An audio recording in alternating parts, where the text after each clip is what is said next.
Hi, so I'm going to show you a very typical German dish, and they're called in German Rouladen, and I don't know what we would call this, but it's basically a long piece of very thinly cut beef. And so I've actually already made several, but I'm going to show you the process anyway.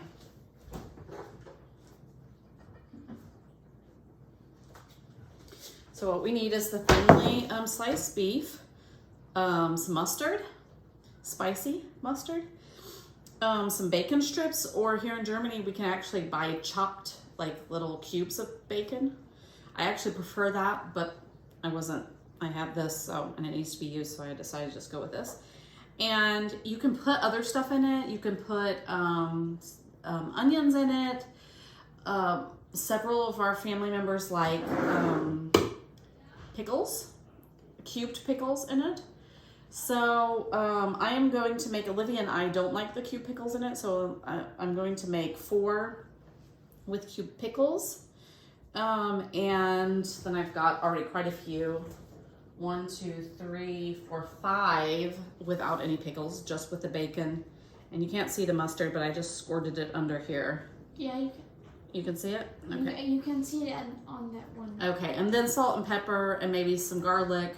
Really, you can put lots of different stuff in here. We keep ours quite simple. So I'm gonna chop up a pickle.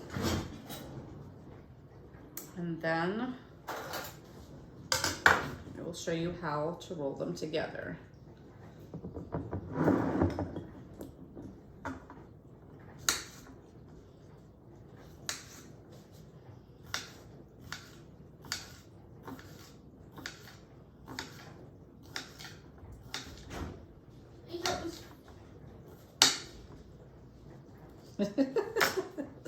Toby just burst into the video.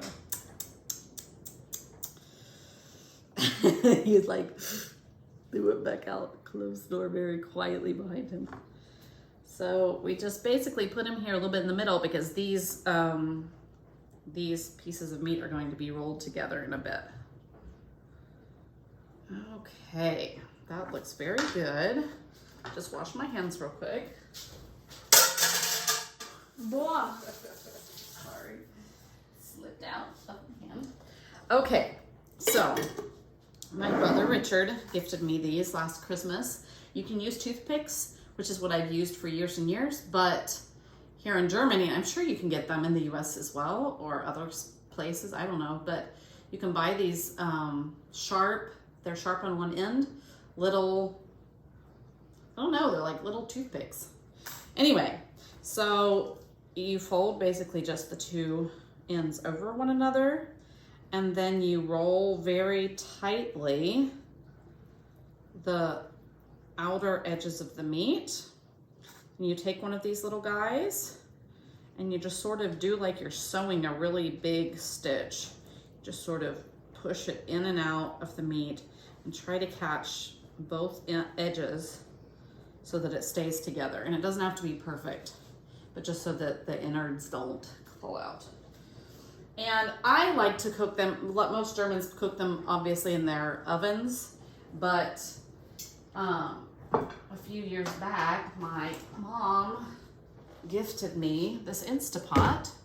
Actually, I think maybe it was a combo gift with all my siblings and mom and dad. Anyway, so I like to do them in the Instapot because then they're just so tender. Okay, so I'm gonna roll the rest of these up. And as I mentioned, some people do like to put onions in them, but I prefer not to.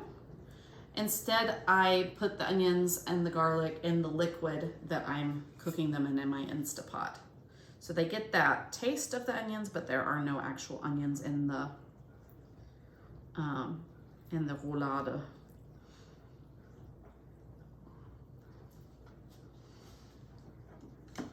And actually, the kids have been sick, so I am going to make these, and usually we eat them fresh, but this meat had to be used, and they are not able to eat meat yet because they've had the stomach flu. So I'm gonna actually freeze these. And they freeze very, very well. I mean, I'm not a big frozen meat eater, but this makes a really nice fast meal after a long day at school.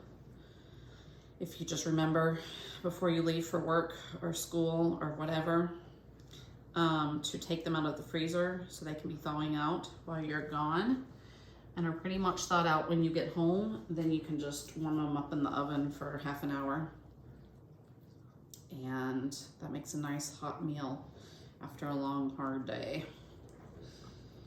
So it's actually pretty quick too. I mean, it seems like something fancy, but it really isn't. We don't do fancy here. It's too much work. Okay. So I've got these all in here. Let me just show. I'm gonna wash my hands here.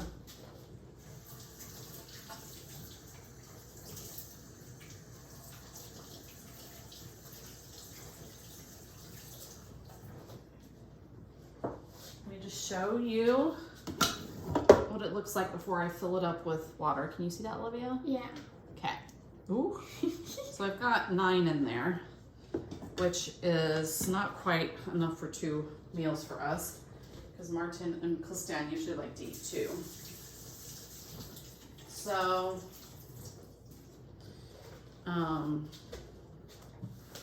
yeah. Okay. So I did mention that I'm going to use liquid in here and then some onions chopped. We get an onion out of the cellar.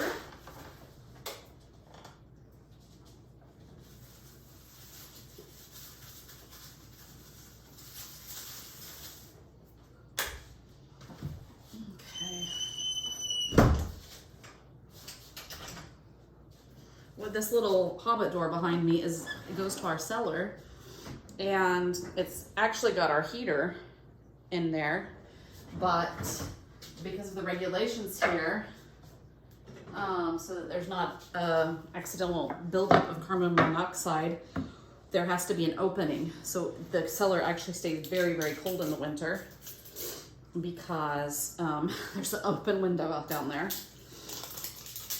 And so it's perfect though for onions and pumpkins and potatoes and garlic and carrots and anything from the garden that we're wanting to store.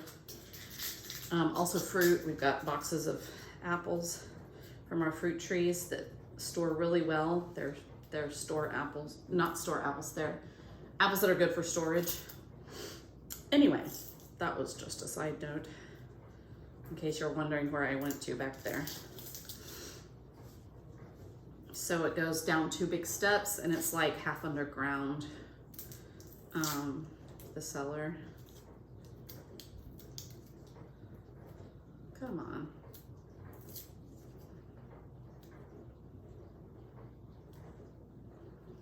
Am I gonna get to see me cry? I can already start feeling my eyes watering. Ooh.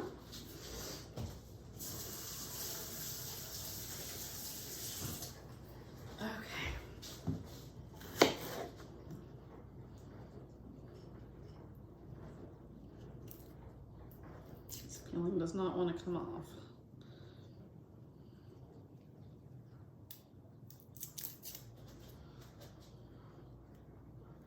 Oh, my eyes are starting to water. Okay, I'm going to chop this other half while I can still see something. And it doesn't have to be a real fine chopping because this is just going to go towards the sauce and the flavoring of the meat. Okay.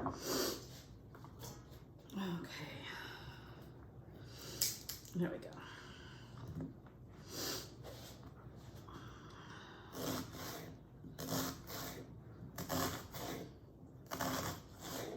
Goodness. Chop off my finger. My eyes are burning. Okay, so that's in there. Hang on, I gotta wash my hands. I'm gonna rub my eyes.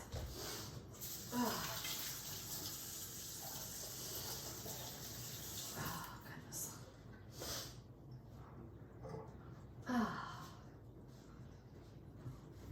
That was a potent one. Oh, goodness.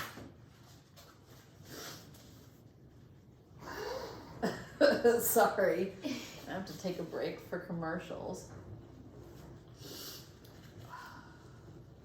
Okay. All right. Well, I got junk from my eyes. I wash my hands again. Okay, and then of course,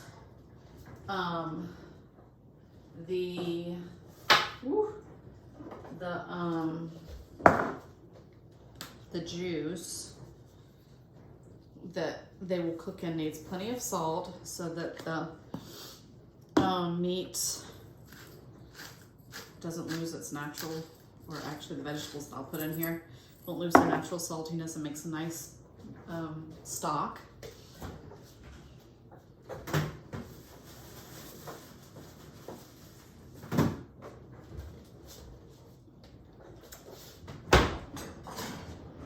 Also peel a carrot.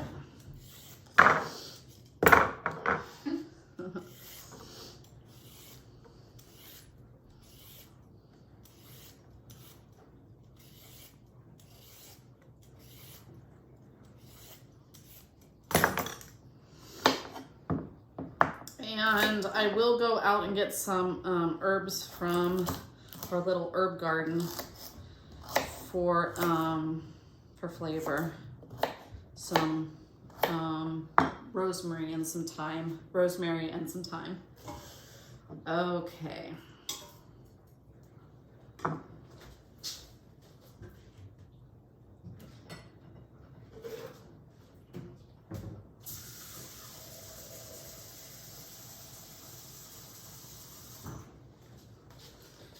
Okay, and then I do, how many, oh goodness, this is liters. This is probably 2 cups of water.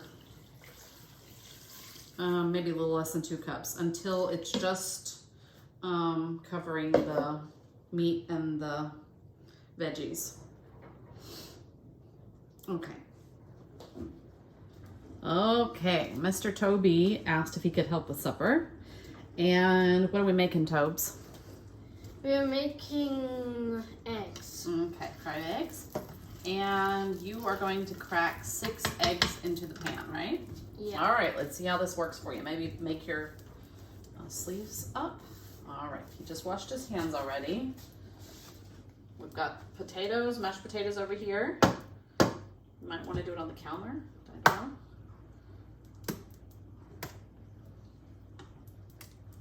Stick your finger. That's good. Yeah, maybe you should stick your finger kind of in the little hole and don't push, but just pull them apart like this. Okay. All right. No, keep on going. Let me just scoot this one a little bit together. Okay, stick it in the little hole and pull, yeah, and pull the egg shell apart. Yeah. All right, that one worked better. Super.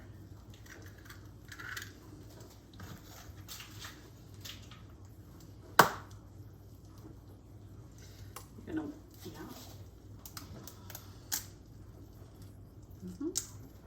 Super. 3 down, 3 to go. This one, the first one was a little bit schlecht. Maybe a little bit bad. It broke a little bit, yeah.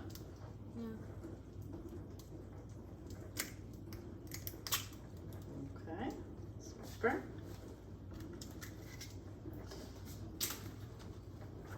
Just make a little bit of room here.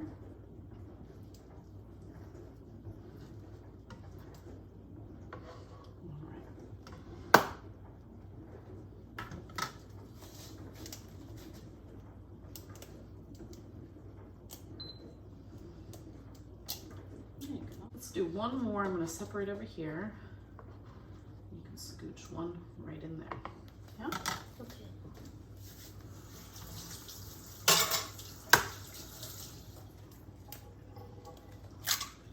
Super. Great job. Okay. Now, you can wash your hands, and I will throw away all these eggshells. Okay. Into the compost bucket.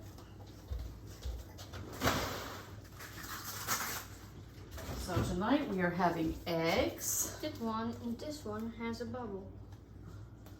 Yeah.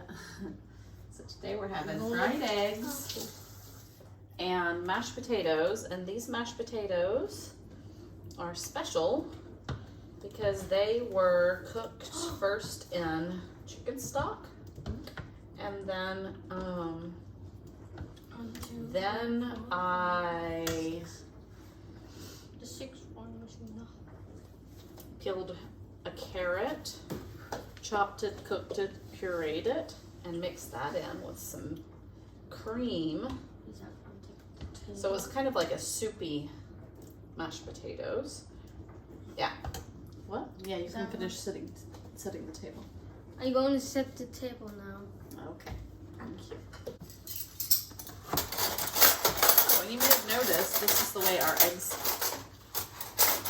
This is the way our eggs come here. They don't come in a dozen packs, but in 10 packs. So 5 and 5. That's something I had to get used to. But now whenever we visit the US and I see the egg containers, they just like look ginormous. Okay, so we've eaten supper, and while we were eating, the Instapot finished. So I'm gonna release it. It's been on for an hour. I forgot to say that before. I'm gonna release it and turn on my vent.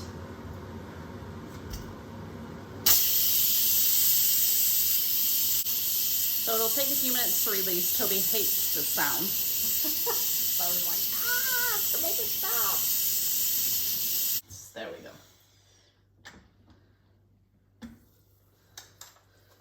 Okay. Let me see if I can get you close enough to see what's going on in here.